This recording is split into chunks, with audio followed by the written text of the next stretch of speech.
Hello, this is doctor Georgie. 65 വയസ്സിന് മുകളിൽ പ്രായമുള്ള പല അപ്പച്ചമാരും അമ്മച്ചമാരൊക്കെ നമ്മളുടെ ക്ലിനിക്കിൽ സ്ഥിരമായിട്ട് വരാറുണ്ട്. വളരെ ഡിഫറൻ്റ് ആയിട്ടുള്ള പതോളജി ആയിരിക്കാം ഇവർക്കെല്ലാം ഉള്ളത്, പല അസുഖങ്ങളായിരിക്കും. എന്നാലും ഇവർ വളരെ കോമൺ ആയിട്ട് ഈ പ്രായത്തിൽ പറയുന്നൊരു സിംറ്റമുണ്ട്.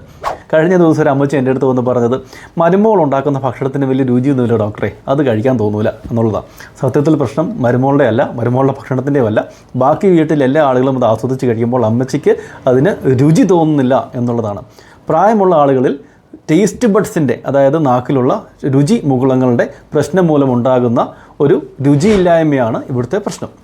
പലപ്പോഴും പല കാരണങ്ങൾ കൊണ്ടായിരിക്കാം ഈ ഹൈപ്പോഗ്യൂസിയ അല്ലെങ്കിൽ ഹൈപ്പോഗ്യോഷ എന്ന് പറയുന്ന ഈ രുചിയുടെ പ്രശ്നങ്ങൾ പ്രായമുള്ളവരിൽ ഉണ്ടാവുക.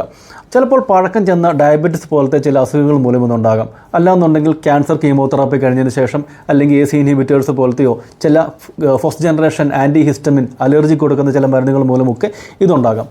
അഡീഷണലായിട്ട് ഒരു സപ്ലിമെൻ്റൽ എലമെൻറ്റ് കൊടുക്കുകയാണെങ്കിൽ ഈ ഹൈപ്പോഗ്യോഷ വളരെ പെട്ടെന്ന് റിക്കവേർഡ് ആവും നമുക്ക് കാണാം.